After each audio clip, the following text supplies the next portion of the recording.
There's never enough best practices to go around when it comes to inclusion with special needs kids. And today, we talk with two experienced operators, Sabrina Hinkens from the municipal camp world and Sari Grossinger from Camp Robin Hood, who helped Liberty Lake down the inclusion path 20 years ago. It's a bumpy road at times, but if you put the right philosophy, people, and tools in place, it can be one of the best things you ever do at your camp. And let me be clear, you can do it. This is the Day Camp Pod. This is the Day Camp Pod from Go Camp Pro, bringing you the best ideas, strategies, and discussions in the day camp industry. You can find our show notes at daycamppodcast.com. The Day Camp Podcast is brought to you by CRS, Commercial Recreation Specialists, your go-to source for recreation solutions that will ensure that your camp thrives. Explore their website today at CRS4Rec. CRS is serious about fun. Scheduling shouldn't be so difficult and take as much time as it does. Come check out Camptivities to learn all about their scheduling tools, and they're specifically designed for camps by camp people. Save time, get rid of the mistakes, and get back to enjoying your summer. Find out more at camptivities.com. Let me tell you about CampMinder, the #1 camp database in the world. It has the most robust offerings of service features found anywhere. Every feature works together to create a full, seamless system that helps your camp office run more efficiently while giving your camp family state-of-the-art communication and financial tools. Check out the details at campminder.com. Welcome back to the Day Camp Pod, the place where camp pros come to talk about what's working, what's not, and where we're headed next. I'm Andy Pritikin, director of Liberty Lake in the Philly suburbs of New Jersey. I'm Sam Thompson from Crystal Lake Park District in Crystal Lake, Illinois. And today we are talking again about inclusion. This is probably like our fourth inclusion pod, I'm thinking, Sam. Yep. And we're bringing back Sari Grossinger, who was, I think, on our first one ever. So Sari from the Great White North of Canada. How's it going? What's the temperature? Can you convert it to American for the rest of us? No, I can say it's very cold. It's like -10 Celsius. I don't know what that is. All right, so -10 Celsius. It's cold. That's got to be really cold. Yeah, that's crazy. Yeah. And then from a little south of that, towards I guess it's northern Illinois, Sabrina? Mm-hmm.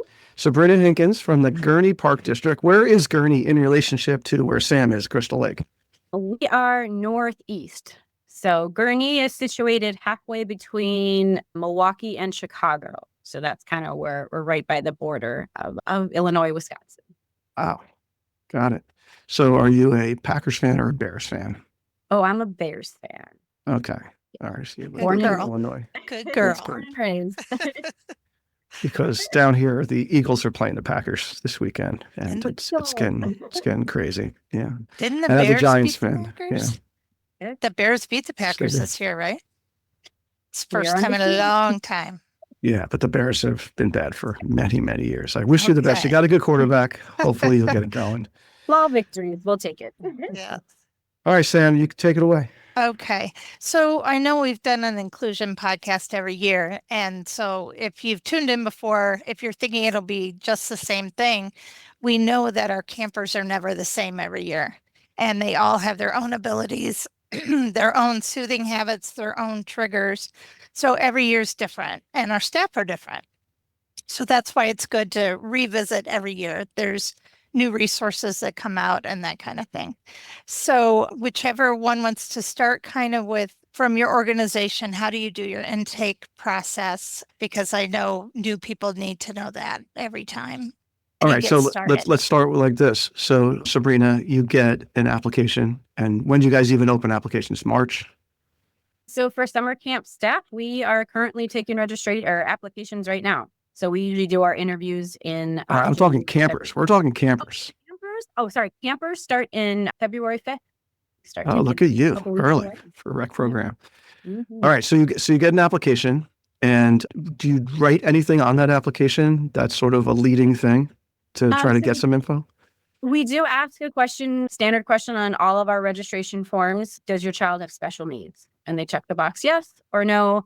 There's a spot for them to type something in. We'll get the information from our registration software. And if there's nothing there, then we reach out and call the families.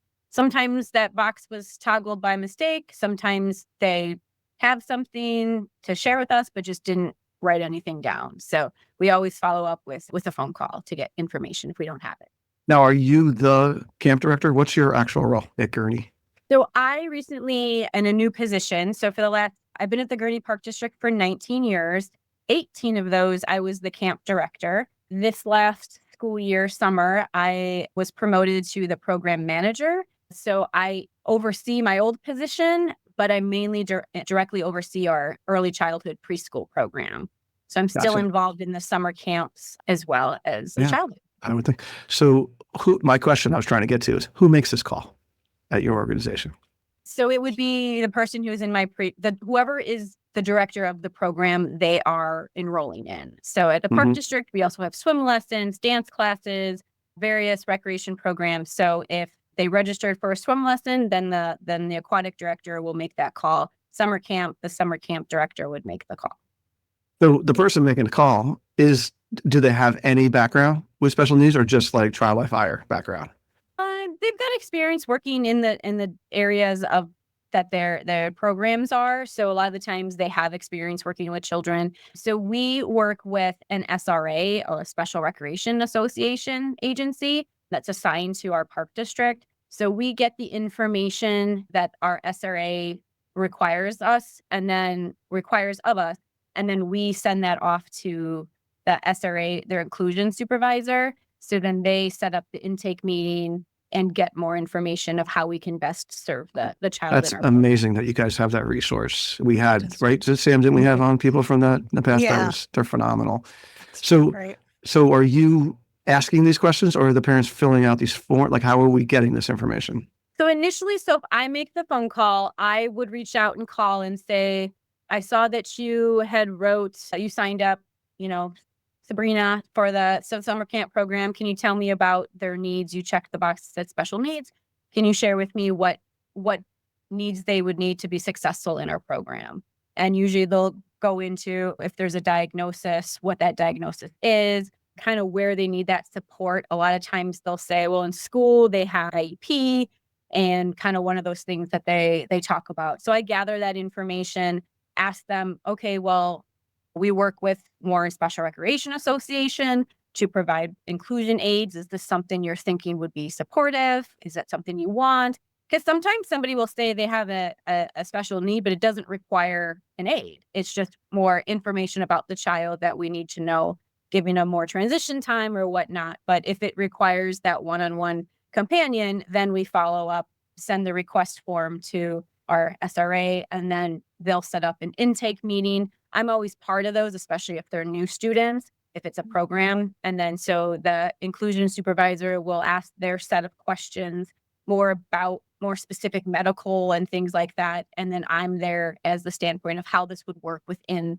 our summer camp program or preschool program. So Sabrina, now that you're doing preschool, that's got its own caveat of they're not diagnosed yet.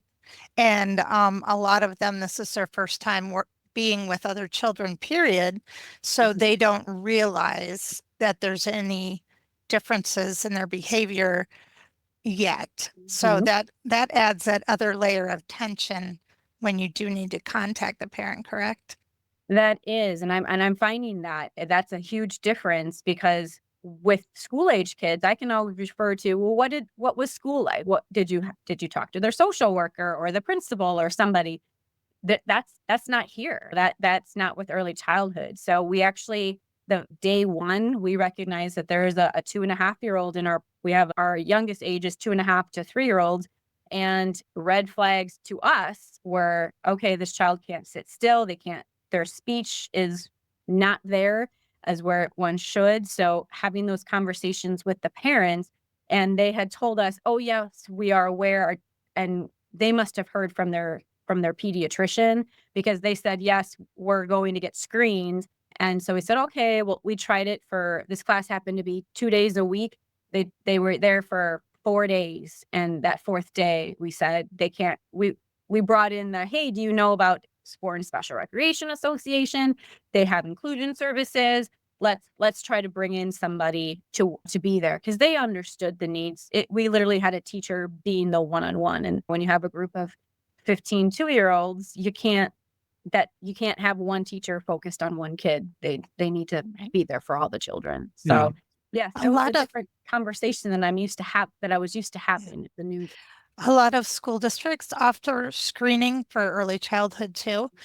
So if they don't want to go through their pediatrician or whatever, there are free programs that will help get them screened at that age. But so at least we can direct them in the right resource. Yeah, I think, first of all, I think you guys are like spoiled having this resource, right? I mean, most private camps, nonprofits, municipalities don't have this. Like, it's just amazing that you have this great resource. So I think that Sam's question is like a really, really like big question, across the camping universe. And anytime I talk about inclusion, whether at camps, it immediately goes to the preschool area, right? Where you're getting these kids. And just like you guys were talking about, the parents don't know if it's their first kid. They don't know what normal is behavior, right? This kid is just high maintenance, like always running around, like whatever. Like that's just what it is, I guess, So what we've done at Liberty Lake, which worked out pretty well for us, I have to say, is that any of our young kids, okay, so let's say 3-year-olds, definitely, like even 4-year-olds, we do a play date. So we're going to do a play date at the end of the month in March, and we want them all to go. And they're all first-time campers, so the parents really want them to come out and see the place and all this kind of thing. And we have a big playground kind of area kind of thing, and we literally just bring them out and we let them play. And we put them in little groups, and then we let them play. And then we have our social workers there and all like the people who have done this and special ed teachers and all this kind of thing. And they're watching this and they're taking notes and asking questions and all this kind of thing. And we're getting to see them in their native environment that they'll be in camp, because no matter how you set up an intake, it's going to be not like camp. You're still going to have some trial and error once they get in the environment. Oh yeah. Sorry, do you do the young ones? So we legally in Canada or in Ontario now can only take kids from 4 years of age and up. And so we don't have them any younger. There's been a lot of education and push for families to try and get early intervention as quickly as possible. And schools and preschools are picking up on that. And I think families are getting better educated. I think during COVID, it was even more of a concern because they really didn't have that opportunity to socially interact with people too, or compare. I like your play date idea, Andy. I think at our camp, we tend to focus during our open houses in May and June, which is kind of late already because we've been hiring our one-to-one companions or staff. I know, but the snow has to melt. I get it. But the snow definitely has to melt. They come with their families, and then we're all eyes so that our division heads, which are usually teachers, they're out and around leading tours. And then they come back and they will make contact with the family if they notice a red flag and say, hey, have you been talking to Sari yet? What's your child's name? And get me a little bit more information so that I can then take that conversation with them. To be honest, we are finding that people, and we've really been intentional with our website to encourage families to reach out with their application, not their registration form, but their application, to share information, because that's the way we're going to best support their child in our setting. So we've been really pushing that, and people have been very responsive to call first before they even start to do their application, so we can get that intake going. But there are those ones that slip through.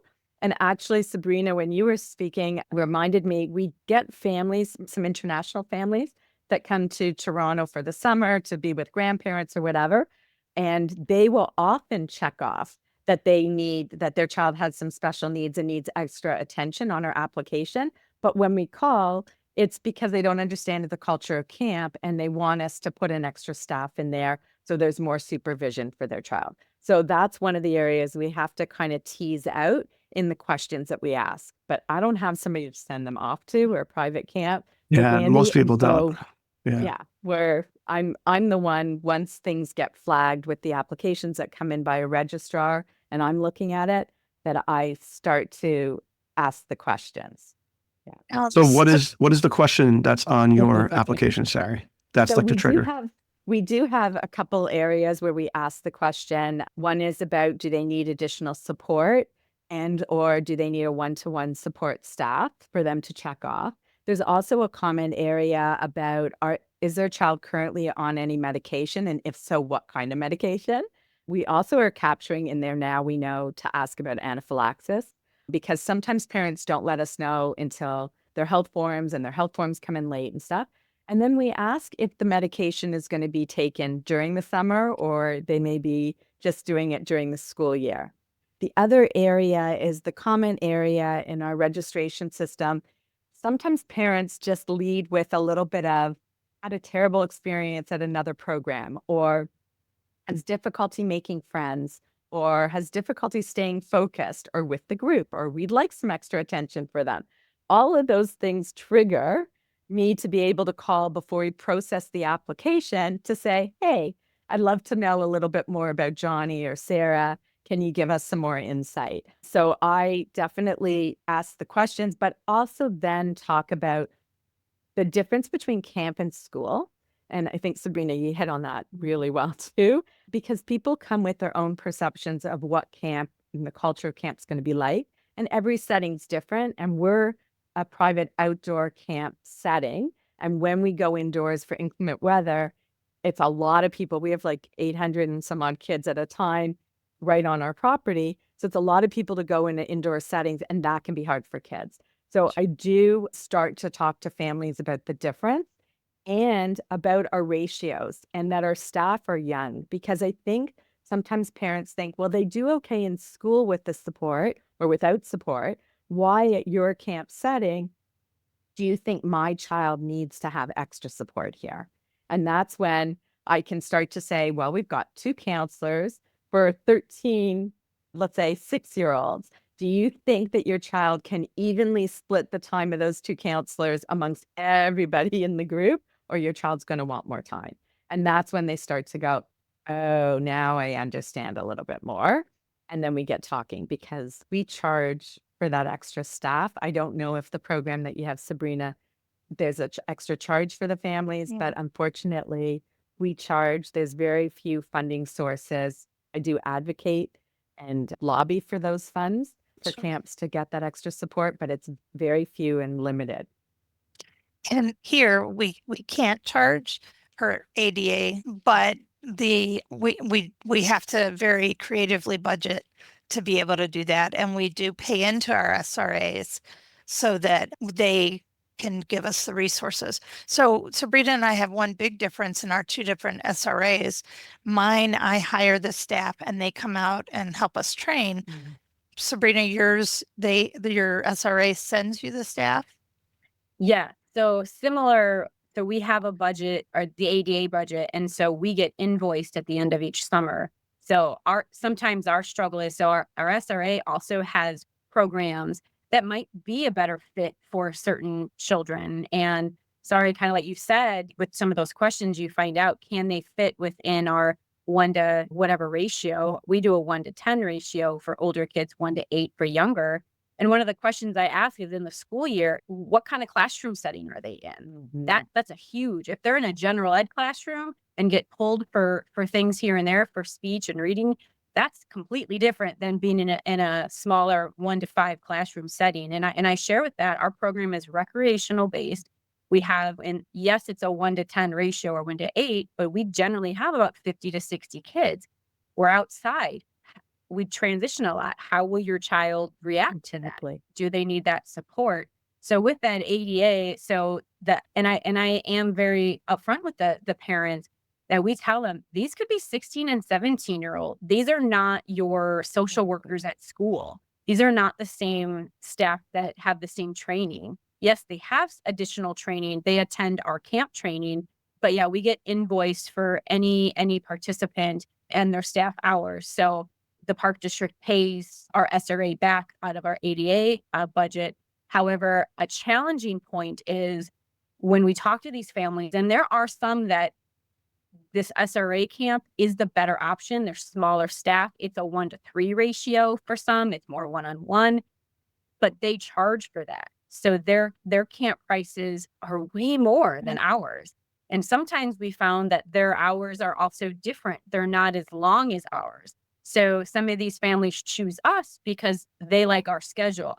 Our schedule works with a working schedule. I need them there at 7 a.m. to 6 p.m., whereas some of the SRA programs don't run that long. So it's really challenging to say, oh, this is a better option, but pay an extra $100, $200, or you can come to our camp, which is longer hours, and you get for free, no additional cost, a one-on-one. So that, I don't know, Sam, if you have some of those struggles as well. Yes, yes. Plus, the SRA camps will do personal care, and we don't do personal care. So there's some of those things, but they have the right to put their child in whichever program they want, and then we need to try to make it work. Unlike our school districts have to provide for everybody. Us being a recreation program, we can say if we can't do personal care, we can't take them. So we do have at least that right. But I know, Andy, private camps, and sorry, you guys have more freedom. Was that correct in who you can take and not take? Yeah. I mean, there is still human rights, and we have the Ontarians with Disabilities Act. And anybody could choose to sue anybody. Exactly. Right. And So- social media too. Like Yeah. it's not uncommon now for a family to go to social media about how how they perceive their child's experience or if they weren't accepted into the program. So you have to be really careful of how you deal with things. We do take kids that are in like community classes, those smaller classes with the supports, but sometimes we'll take an outside support staff too. And I will share with a family that unlike school that has 10 months to really get to know their child and support them, in our setting, we may only have 2 weeks that we have with their child and a little bit of a lead up time before they get there. And so sometimes with those kids, they will benefit more and get more out of our program with somebody that already knows them from before and that there's that connection. If we take an outside staff, then I say to the families, you organize how you want to pay them because educational assistants, I don't know what you call them in the school setting, but those extra staff in a school setting tend to only work 10 months and then they go on unemployment sometimes. So if the family can pay them, however, it is somebody that really knows their child well that can come into our setting, but I want to meet them first. They don't have to go through our training, but I'm going to give them exactly what our policies are so that they feel that they belong in our setting. And then the child that they're working with will hopefully feel part of our setting. And I'm very strong too to say they probably have a great connection with the family, but they have to understand the culture of camp and that we have young people working for us in camp and that there are certain ways that we communicate with families. Because one of the pitfalls can be that outside staff person feels like the grade 12 staff member isn't handling it the way that they would like and would rat them out to the family rather than saying to us, can you help and give some more support that way? So I love outside support when it works. And typically my outside support comes from agencies that the families work with. So when I'm doing my intake, I'm finding out who those people are that they're connected to. And I'm having a call with those people with the parents' consent so I can get more information and really build that team together. Because sometimes during the summer, for me to call their outside people or the agency person, that helps a lot. They help deal with that staff person. Scheduling affects every camper and every staff member's summer. It's easy to make mistakes and it takes a ton of time. Bottom line, scheduling is hard, but it doesn't have to be. Let Camptivities help you create a balanced and engaging schedule without the mistakes, without those long days and late nights. Camptivities does auto scheduling, camper scheduling, group scheduling, elective scheduling, manual adjustments with over 60 different reports and tons of customizable settings and so much more. Now is the time to find a better way to schedule this summer. Don't wait. Next summer will be here before you know it. And there's time to do it now. We'd love to show you the next big thing at camp. So camptivities.com to set up a time to chat. Let them help you get away from your desk and get outside with those kids at camp. As a camp director, you're a leader of your camp and a pillar in your community. When your customers put tremendous trust in you, CampMinder's powerful management software tool delivered the day-to-day task support that helps you make every touchpoint moment memorable and every summer stellar. CampMinder has the most user-friendly platform for both your staff and your parents and is backed by a team of crafty engineers and customer service associates who are constantly thinking of ways to optimize your camp's database, communication, and financial management. With state-of-the-art app for your camp families and an API available for third-party softwares, Campminder is always evolving elite summer camp software. Check them out today at campminder.com. Yeah, we make our outside agency people, we make them go to our staff trainings and wear our staff shirts and be a part of our staff and learn the culture and all that kind of thing because of all these little nuanced things that you're bringing up. It's really important. I just want to go back to the how to get information from people thing. So at Liberty Lake, we don't ask a question like, does your child have special needs? Because again, I don't think the parents of young kids even know what that means, right? So we ask, does your child have an IEP? Does your child have a 504 plan? And that's our trigger. And then if they answer yes to those, that opens up a whole other section on our registration form where we can get more detail about the things. And yeah, that helps us big time. With bringing in those other organizations, people, we do ask for the background checks on them as well because they're on our property. And usually that's not a problem. Sometimes that's what takes the most time though, before they get back to you. And I think the discussions that we're talking about, explaining camp to people is really important. And we almost discourage people from saying that, even little kids here. We're a completely outdoor camp. It's hot. It's loud. We have a lot of music. So we try to get really real with people so that they understand the implications of sending their kids with us. And then in regards to a kid that's like significantly on the spectrum or something like that, say, listen, this is a neurotypical camp. It's not a special needs camp. We have an inclusion program, okay? But your kid has to be able to be included in order for this to work. And we explain what that is too, because it's just different from camp to school. And if these parents, if their mental model is their school, and who knows what that necessarily looks like, or if they're preschoolers and it's a preschool where they're so on top of them and they're writing down, he had a bowel movement and all this kind of stuff, and the parents getting this information every day. You really do need to talk to them. It's really important. And you guys at your park districts are really lucky. You hand them off to this third party and they do this like intake kind of thing.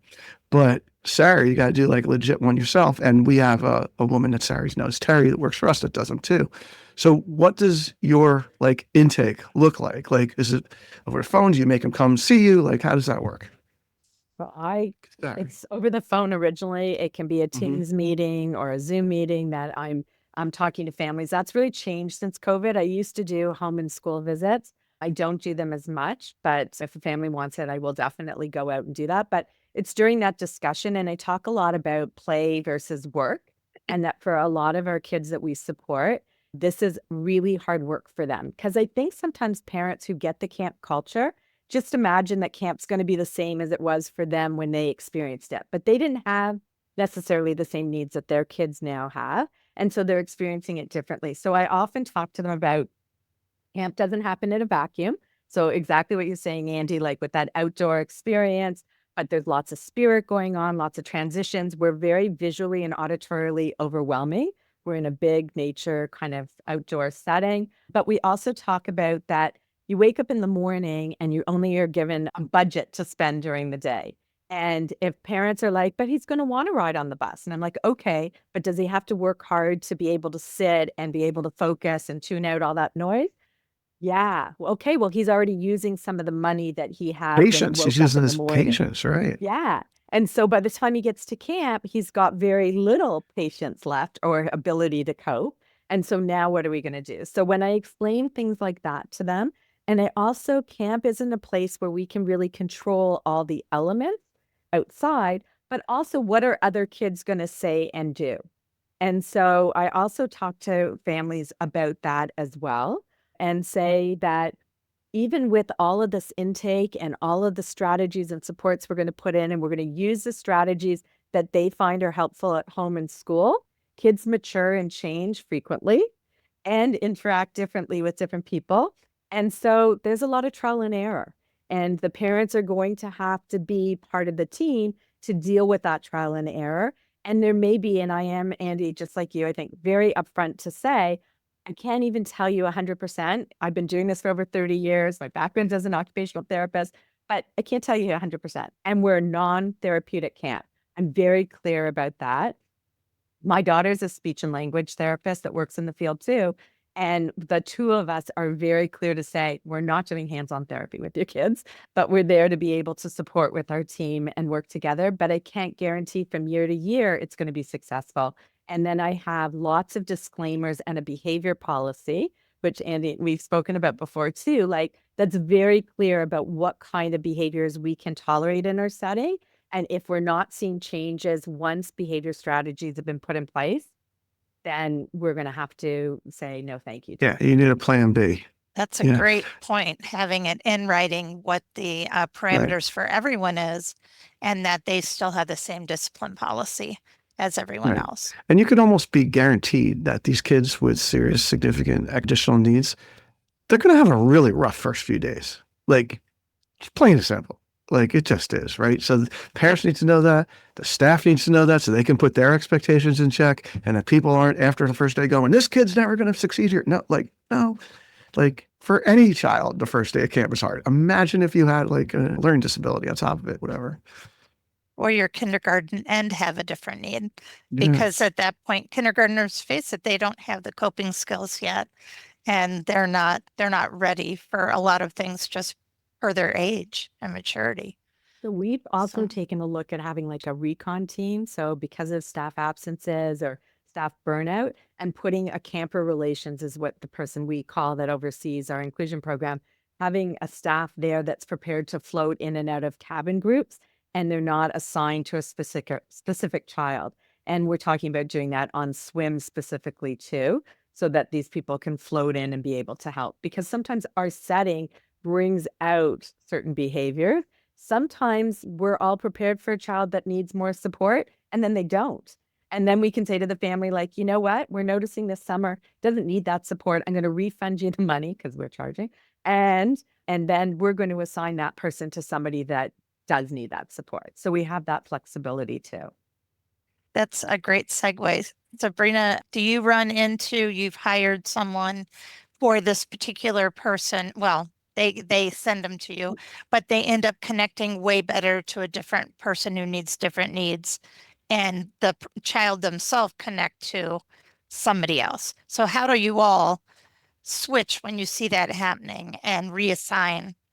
Yeah, this last summer, there was an inclusion staff assigned to a camper, but the camper connected.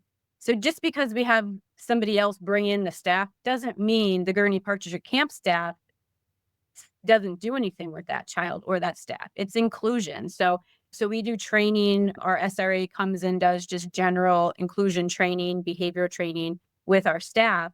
But that camper connected, like that counselor who, like the lead counselor of the campers group, connected so well with that camper. So when the camper was struggling, having a tough, difficult time, and the inclusion staff couldn't really, like, they weren't, whatever they were doing wasn't successful, the other counselor came and, oh my gosh, the child changed right away. So sometimes that connection is there. So we would, okay, if this child on a field trip, have this counselor stay closer. So yes, sometimes we do change things around and bring another staff from another camp.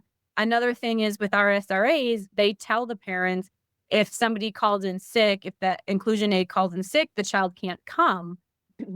Sometimes that's really hard for us to do, as we don't want, it's no fault of the child. So there are times when one of our camp counselor becomes the inclusion aide or becomes the one-on-one, just because it's a team effort. It's not that's your camper. No, they're all of our campers. They're all of our responsibility. So that tends to help. I do hire additional staff just in general because staff take lots of days off. So and trying to have just somebody to be a sub doesn't always work. So I try to hire at least one extra staff per camp, knowing somebody might quit, somebody might not be working out, or lots of time off that we didn't know about until late. But even the SRAs were having trouble. I know a couple of years ago, it would be you had to commit to the whole summer and you were working with the same camper. And the last year or two, we've noticed our SRA just have a lot of staff assign them 1 week you're with this child, 1 week you're at that one, just because of staff availability and even campers they're not here in camp all summer. They're here 1 week or 3 days this week, a week this week.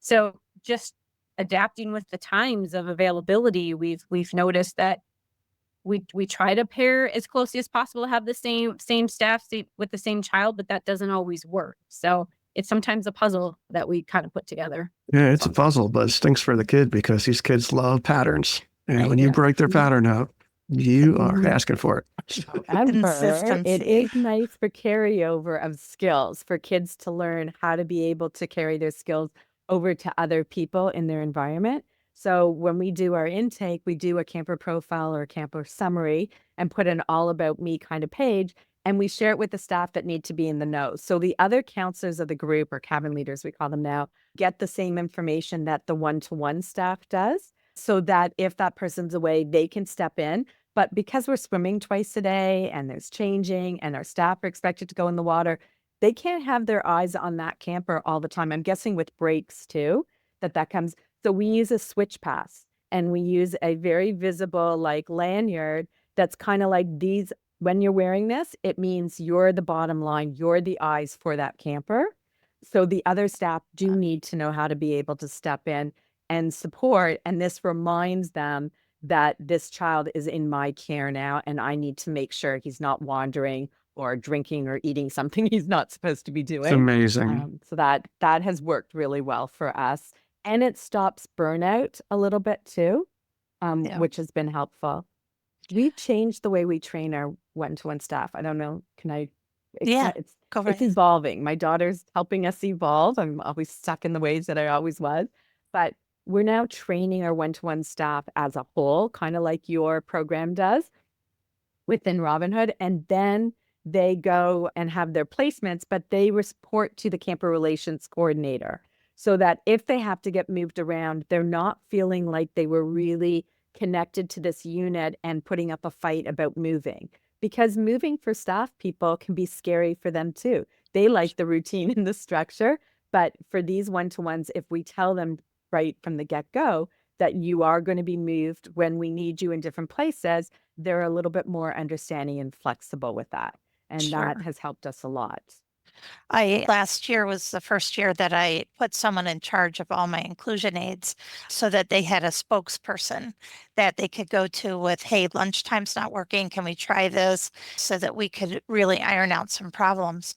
But we hire, so you have a camp leader for the group and you have the inclusion aid leader. So it's presented as there's two counselors for that group. But like you said, one has eyes on. I'm going to use your pass idea, because then there's no confusion about in this activity who's got the person. Now, with that, all that being said about changing around, sometimes that leads to a staff member aha moment that changes their life. That's amazing. For me, this summer, we took on a girl who the parent used to be one of our counselors years ago, but she was kindergarten, had very severe cerebral palsy. She couldn't hold her chest up.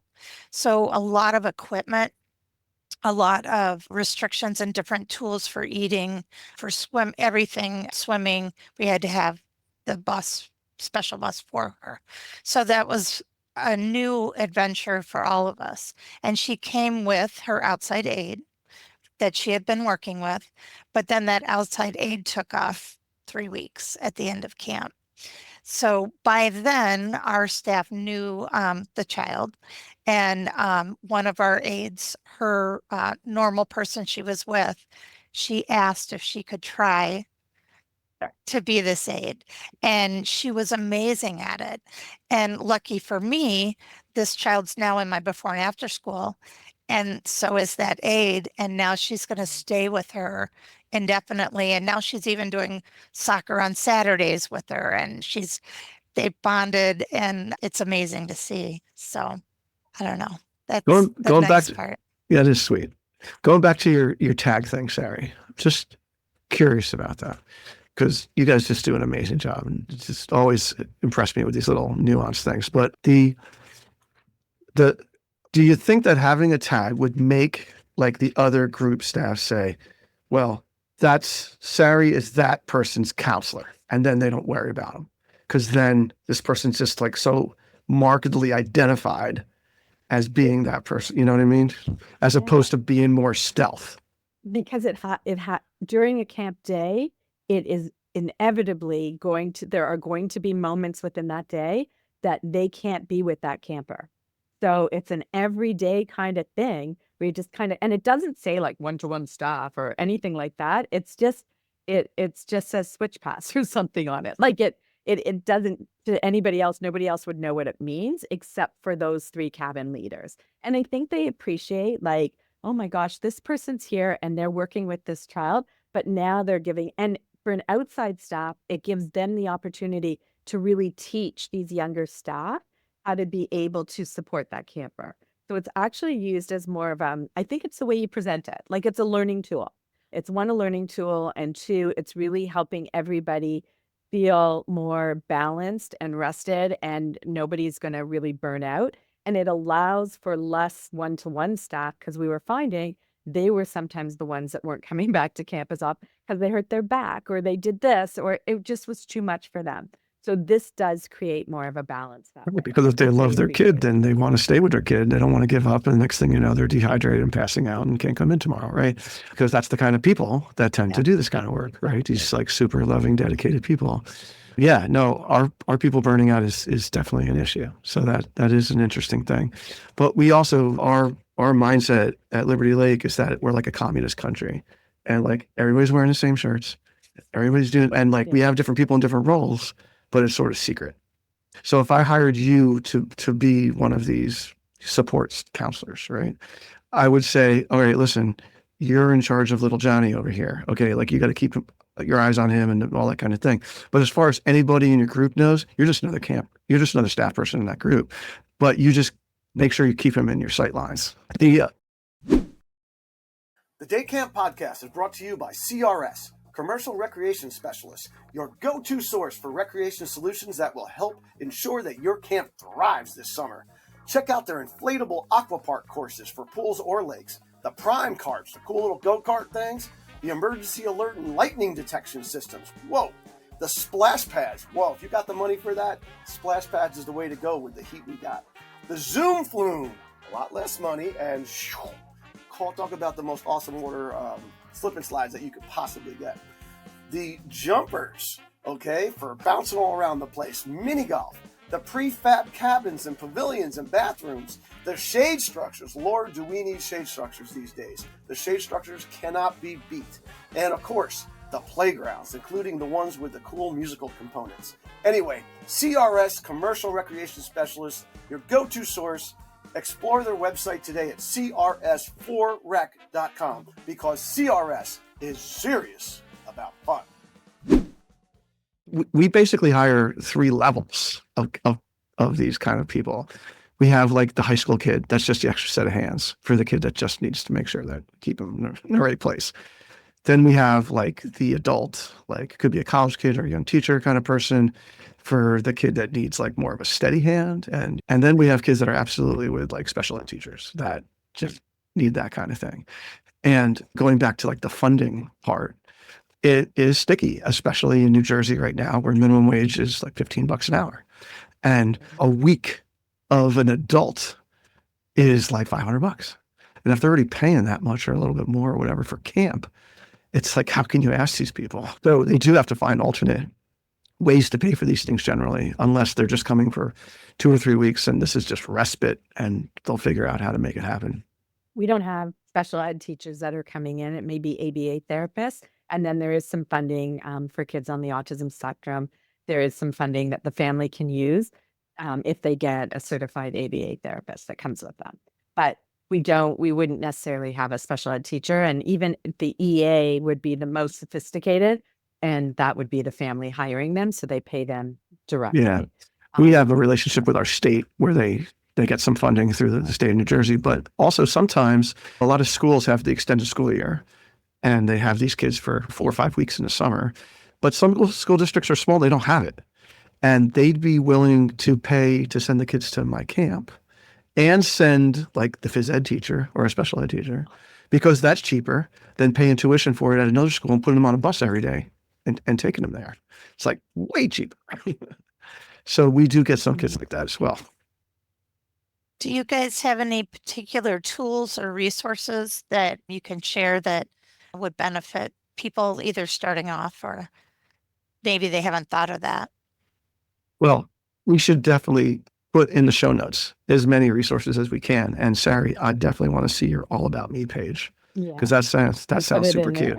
cute. So that's in there, the camper profile, camper summaries in there. And then one of the things Jordana and the team are really, my daughter and her team are really good at is putting together, this is my favorite. It is just a keychain. I don't know if you can see it, like one of those little keychain rings. So we're huge laminators. And so there could be a little thing, we could have a camper contract, a behavior contract. And it could be pictures or it could be the full written thing where the child signs off and the parents have to sign off. We have zones of regulation, like all those kind of things. So I did put some of those examples in there and how we break down some of the activities. So I put that there, but there is an All About Me page as well that gets handed to all the staff that need to be in the know. And then we use our camp registration system to put strategies in so bus counselors know what to be aware of. And then we also put information there for all the activity leads. So if there's a child that can't sit for long periods of time, needs to sit closer to an instructor, so they can prepare before that cabin group comes to that activity, knowing that they have a child that uses a wheelchair or a child that's visually impaired or that. Now, So where is that information? Where does that information lie, and how does it get to those people? I'm not so techy, but it's in our camp. We use Camp Brain. It's in the Camp Brain, and then we've had them help us make some reports that pull it, and then we're able to share it with the staff that need to be in the know for that. So that has been super helpful, so they can plan ahead, but also plan their expectations and not get frustrated or upset with a child that won't sit for long periods of time or blurts out things because they have a motor tic kind of issue. Yeah. So those are, Yeah. So we have a similar to that mixed with the All About Me page. We make a thing called a success card. And that success card goes around with the kid and goes to those important people. And it has, this is what the kid loves. This is what triggers the kid. And here's like things you just need to know about that. No diagnoses, right? Because it's just behavioral. And yeah, it's like a cheat sheet on the kid that goes around with it. Sabrina, do you use visual aids and life stories? And we do. So we do a lot of that. That's a lot taken at the intake meeting. We've learned when I first started way back when, it was more phone call meetings, but more recently in I would say since COVID, we started doing in person. And I've definitely noticed you can't just judge paperwork either. Meeting the child. I still recall this is his third summer now, or last summer was his third summer. When I read the information that mom sent an email being proactive, I was like, I don't know if just seeing what his health needs were and all of that, I was scared. I'm like, I don't know if I'm ready to take on this child with all his needs. And I met him and learning about him from mom and just seeing him, I'm like, oh, put me at ease. But during these intake meetings, we get to learn things that they like. So we often we'll put visual boards if that helps, especially for nonverbal students. Using picture boards help. Our SRA also puts together a bag for each participant and individualize it. I'm sure you guys do this with various fidget toys. There's one child who loves Mario. He loves Super Mario. So we always have a plethora of Super Mario coloring sheets. He loves that. He loves to color that. So all Super Mario is in his bag. So different types of toys, things that will help them, whether it's a distraction or just calm them down, something for them to do while we wait for the bus that's running a few minutes late. Things like that are great resources that we've used within our program. You never have enough fidget toys at your camp. yeah. And they're great on the bus. And by the way, they're great with staff, who are starting to lose their minds. Yeah. And yeah, they're just awesome. And a lot of kids who are not like diagnosed kids or whatever need them at times. And to just have it is just such a great thing. It totally can de-escalate somebody. We have The a thing I love- sensory room too. Oh, sorry, Sam. That's okay. I was going to say the visual schedules, and like you said on the D-ring, where they can have a choice between this or that, but they need to see the picture of this or that. So that those have been so helpful. Tell us about your sensory room. I was just going to say also the schedules. Like we've now learned not just to give it to our campers. We used to put it in their fanny pack in the way that they like to see it. But now the whole camp has schedules. It's right on our website. It just helps everybody. It's an example of that universal design that's been really super helpful. So we have a sensory room that has a little bit of a cooler area to be able to go to, just quiet down. It's a place for both our campers and our staff to kind of catch their breath. And we find that people don't really abuse the privilege. They come in and then they're ready to be able to leave. And so there's all sorts of things in there. I did put into the show notes my OT student that I supervised last summer. Jordan asked her to put some sensory boxes together. And so there's a whole bunch of fun little things to look for. And I like a lot of the books too. There are some really cool, like teeth are not for biting and hands are not for hitting, and all really great age appropriate kind of books I have in my office too. And so a lot of social story-ish kind of books to help with personal space camp and stuff. So those are some of my favorite tools too. Talk a little bit more about the social stories. I know not all people are familiar Yeah. with that.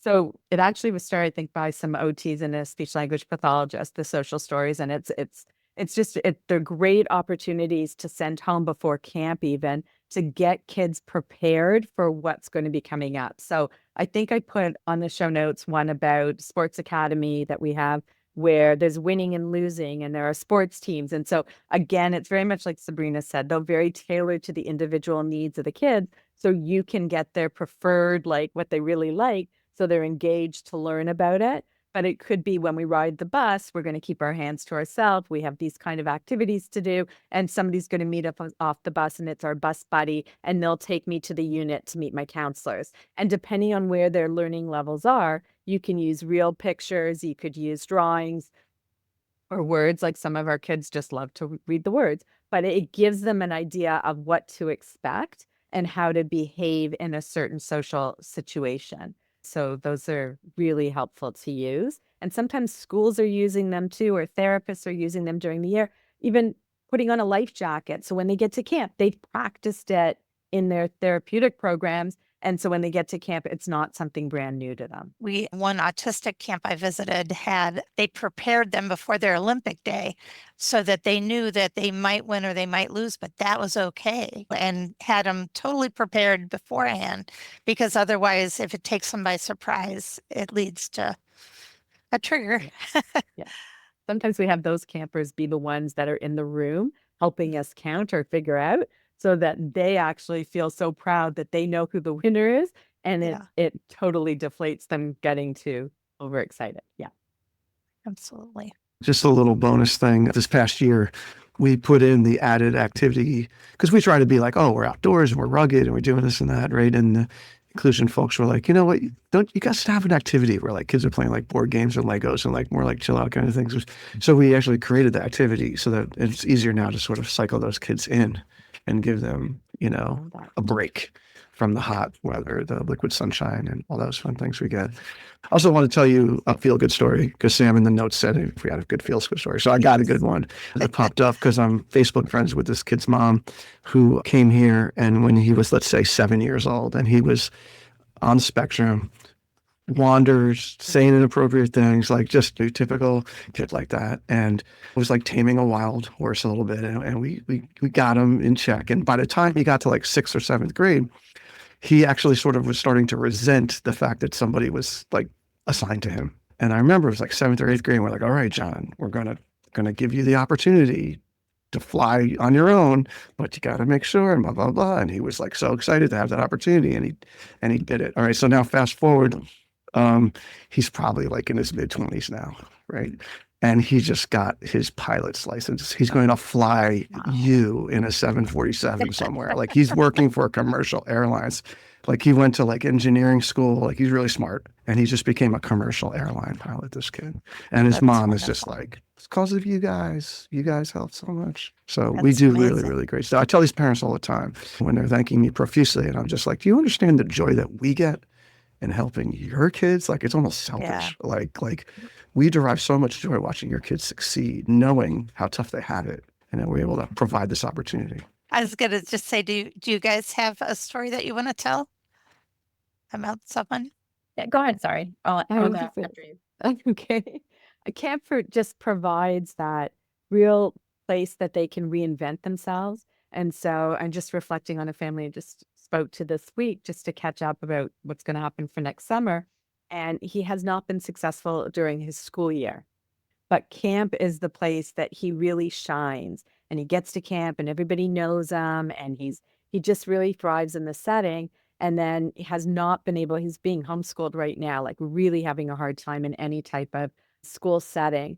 But they went on a cruise over the holidays, and he was so proud to wear his Camp Robin Hood t-shirt, do his camp dance when they do on the cruises and the kids programs or Right. It's whatever. like So summer camp. it was Right. it was amazing. Like, and the parents, I love when they send us all their different like videos and pictures, and here's my kid at show and tell talking about camp or whatever. So it's been really nice. And camp is often, I've seen kids that have chosen the different types of schools or programs that they're going to based on the experience they had at camp, because they were able to do it in a traditional setting, that they no longer felt that they were needing that support in a specialized setting, etc. And they've made that move too. So okay. I know. And I know a lot of camps do this sort of informally, but we're trying to formalize it now, where after the kids sort of age out of your camp, a lot of these kids, they really don't have a place to go. And in America, like, you can get services until you're 21, and then you're sort of like, you're going to be in a group home or something, unless your parents are going to take care of you. And so we started we call it an intern program.